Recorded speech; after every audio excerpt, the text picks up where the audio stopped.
this program for people who, uh, we lived through the subprime debacle where Black people lost a good deal of their wealth with homes that they shouldn't have been given loans for.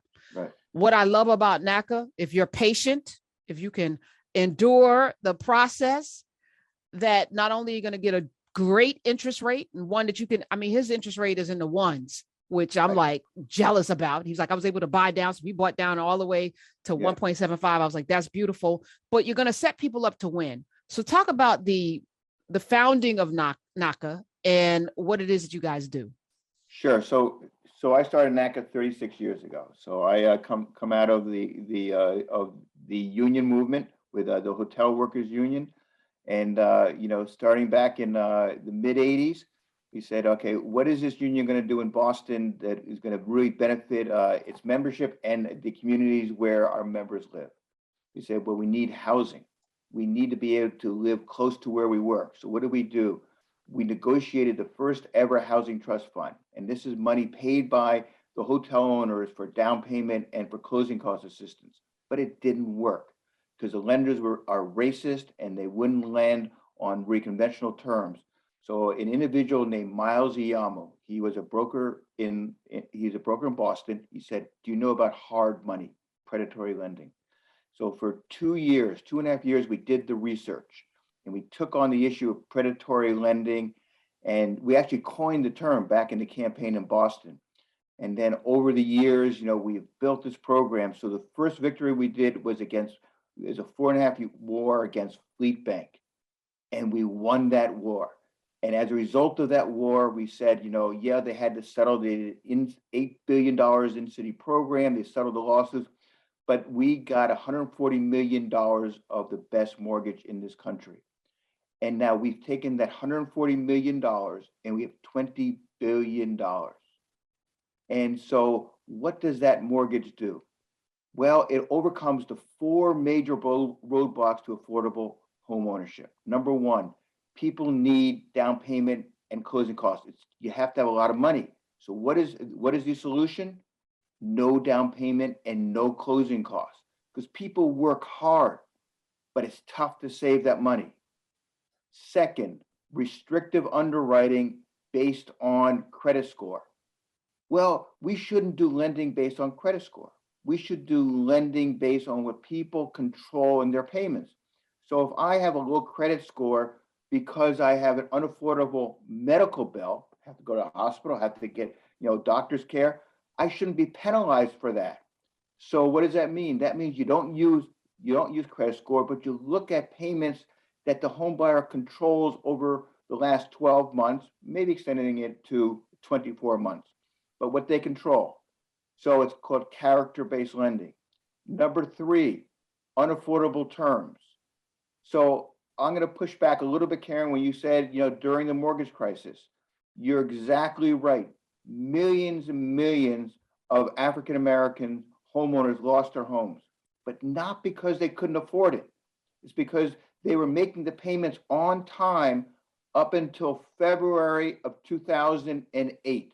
And what happened then? Those payments doubled and tripled. So they were structured to fail, but they were they should have been able to stay in those homes because they were making those payments on the initial payment. But those mortgages were structured to fail. So you're exactly right. With balloon payments and jumps in the interest rate. Right. So, so if someone got a mortgage and they had a payment of $1,000 and they were qualified for that payment of $1,000, but that payment would go to $2,000 to $3,000. So, it was structured to fail, not through the fault of the homeowner, because it was a fault of, industry, predatory lenders, the government, and others, investors. But anyway, so that's a third roadblock we overcome, and everybody gets a fixed rate. Everybody gets a fixed rate. So today's rate for a 30-year mortgage is 2.625. Today's rate for a 15-year mortgage is 2%. And as you're saying, you can permanently buy down the interest rate up into 1% or even lower. And the Wow. fourth is racism and biases.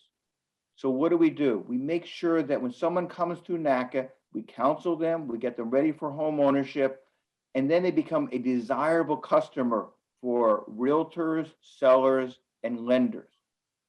So, but we're always doing better. So one of the things now is, yes, in the past, it took some people a little bit of time to get through the process. We have streamlined that process. So that means that we're getting people through that process, and it'll get even faster within 30 days of the executed purchase and sale.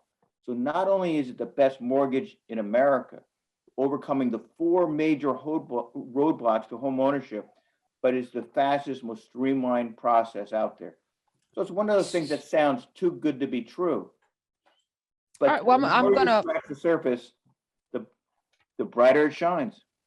Bruce Marks is here. He is the CEO and founder of NACA, Neighborhood Assistance Corporation of America.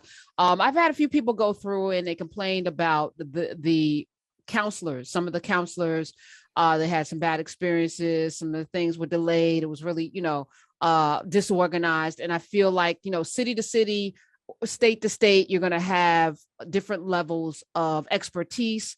Not all of the folk that are managing some of the programs are at the same level. So somebody may have a bad experience in one area, some not in the other, but it was really a function of you not having enough people for the demand, which is a good problem, I guess, except not having enough people causes problems sometimes. So you told me during the break that you guys are you're about to build, or you buying a building. Tell us about this Atlanta project. So we have bought a building in Chicago where our office is, and we are, buying a building in Atlanta because we're going to have, the NACA Economic Justice Center, where we're going to be, training people to be housing counselors, training people to be appraisers, and with a focus on minority individuals to get them certified, training people to do the aggressive community organizing.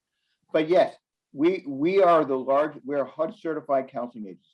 There's 1,700 HUD certified counseling agencies. We're just one. We do over 30% of the counseling in this country. And pretty soon we'll be over 50%. So yes, we're sometimes a victim of our own success. So we do these events. I mean, we've done, massive events, and we're going back and we're starting the events again to help people get through the process even faster. Like, for example, in Queens, we did one at Aqueduct Racetrack, so it's a huge facility.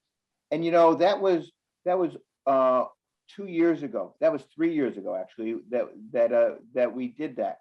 And that's when, Karen, I knew that we had this down, because we had over 15,000 people there. Wow. Virtually 100% people of color. It's open to everybody. But the drumbeat in the neighborhood is you come to NACA. We did no outreach. We did zero outreach. It was all word of mouth. And then they said, when that happened, I said, we've got that. Now we're building, we're hiring, and the systems that we put in place will allow us to do 3, 4, 5 times more than we do now. And we're right now by far the largest. So I love it. You always want to take a negative and make it into a positive. And yes, the demand is huge, but we got this. Listen, I'm always going to tell the truth. I don't, I could like something. We're gonna always talk about all of the foibles, because I don't want anybody to go through and say, well, I had this experience. And, we have One United Bank as a sponsor on the show. And, there've been times when people reached out and like their customer service. I call the president, or I'll send her the email, and it's like, and she gets right on it, because we want to serve, we want to make sure we're serving at the highest level. So I appreciate, this exchange.